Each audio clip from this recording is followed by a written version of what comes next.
Hello, bienvenue dans cette nouvelle vidéo. Je suis à Paris pour le marathon de Paris. On est samedi et du coup on part directement dans le vif du sujet parce qu'on va faire le shakeout run d'avant-course. Alors moi je cours pas en totalité le marathon de Paris, je pourrais vous expliquer dans cette vidéo, mais avant ça on va aller faire quelques kilomètres avant le shakeout run. Donc en fait le shakeout run c'est le run qu'on fait avant un marathon, donc souvent le samedi matin environ 4-5 km.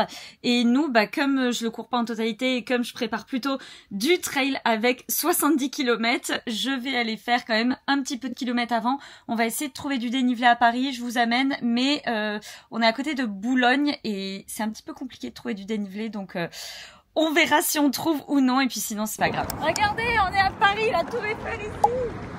Là on va au bois de Boulogne, c'est parti pour le shakeout run, donc nous on essaie de faire un petit peu plus.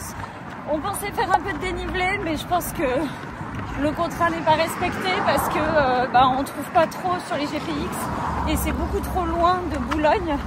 Donc on va plutôt jouer la sécurité et arriver à l'heure. Le but d'un shakeout run, c'est de faire environ 20-25 minutes, voire 30 minutes avant un marathon. Et du coup, c'est juste un petit rappel de footing. Certains font également une ou deux lignes droites, mais franchement, pour un marathon, ça n'a pas extrêmement d'intérêt. Et du coup, c'est un moment agréable où on souffle un peu pour ensuite se reposer toute l'après-midi, normalement de samedi.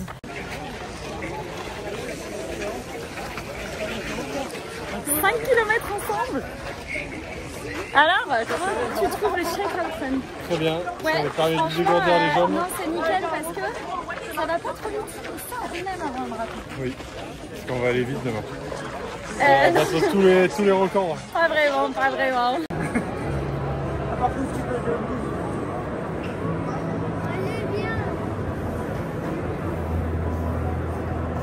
On se retrouve samedi matin, direction une partie du parcours du marathon de Paris. Pourquoi je fais pas tout le parcours? Parce que je fais le mentor programme avec Campus cette année encore. Et du coup l'objectif c'est de mentorer quelqu'un. Et du coup on va retrouver Flora normalement sur le parcours.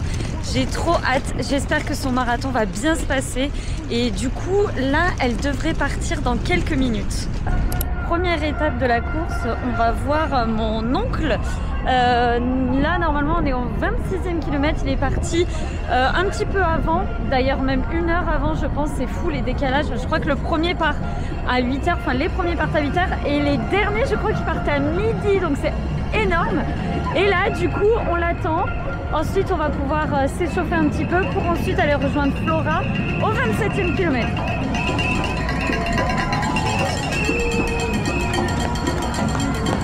Bon, nos marathoniennes qu'on suit sont plutôt pas mal. Là, on commence à s'échauffer un petit peu et puis en plus, on veut faire quand même entre 20-25 km, je pense, aujourd'hui. Donc, on s'est dit qu'on avait le temps d'aller voir des copains qui sont un petit peu avant Flora. Donc, on va aller les supporter et on va aller faire juste une toute petite partie de la course avec eux. 2-3 km. Surprise de dernier moment, mais je pense que ça va leur plaire aussi. On est posté au 25e kilomètre à peu près, on va essayer de les croiser et du coup ensuite avec eux, ce qui n'était d'ailleurs pas du tout prévu, on va faire une partie donc du 25 au 27e à peu près avec eux, puis ensuite du 27e jusqu'à la fin de la course avec Flora du coup que je suis avec le mentor programme. Elle est très bien sur l'application, on arrive bien à les suivre, donc c'est trop chouette.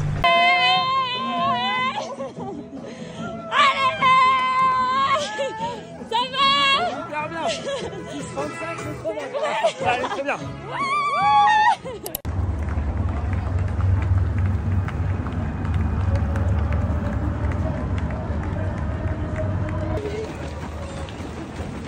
Allez Flora, allez, continue, on arrive. Allez. Ok, nickel. Trop bien.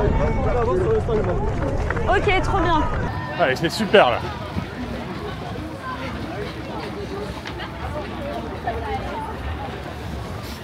On est au 30e kilomètre, tout se passe bien pour le moment. Yes. Et du coup il en reste 12, plutôt 10. Allez, On 10 compte dans la pas, tête. on compte pas. On compte pas les deux derniers, hein. Ah. C'est vraiment tête. Je veux dire, t'as pas de gros problèmes, donc c'est... Les feux sont au vert, tu vas faire une très belle course. Allez, c'est génial. Allez. Allez, 36e, allez.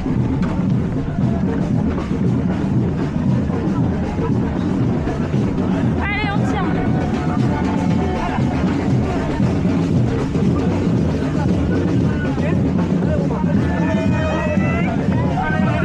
Allez, ça grimpe encore un peu, quoi.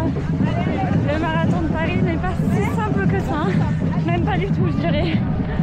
On arrive au 37e kilomètre, c'est ça? Ouais. Ouais, donc plus que 5, c'est la partie compliquée, mais c'est aussi la partie qu'on n'oublie jamais. C'est tout au mental. Tout le mental. On se souvient de chaque hectomètre. Exactement, allez, On va aller le chercher. à plus tard. On va chercher la médaille à la plus souche. tard.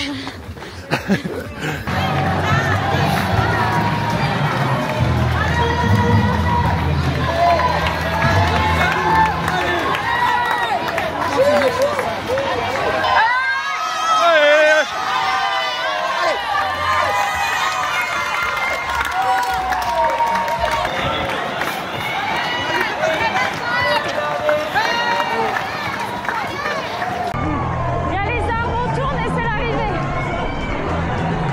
Allez, allez. Oh là, je suis là.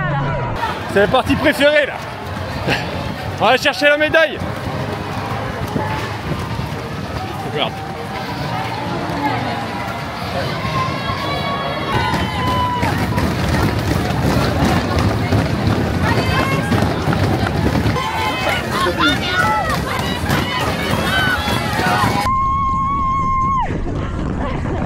Allez, bravo.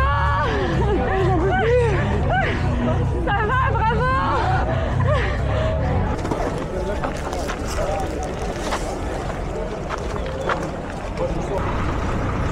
On est sur les Champs-Élysées, retour après l'arrivée du marathon de Paris. Franchement, c'était trop chouette. Il y a certaines personnes de sa famille qui l'ont rejoint sur une toute petite partie du parcours pour l'encourager. Bref, c'était génial. De toute façon, le marathon, c'est tellement d'émotions. C'est assez ouf. Et on est super contents. On a plein d'amis qui l'ont fait, famille, etc. Un jour peut-être. Oui, la caméra s'est coupée, ce n'est pas très grave. Je voulais vous retrouver ici pour vous débriefer un petit peu de la suite. Un jour, peut-être, je ferai le marathon de Paris. J'avoue que quand je fais une compétition, j'aime bien être vraiment dans ma bulle.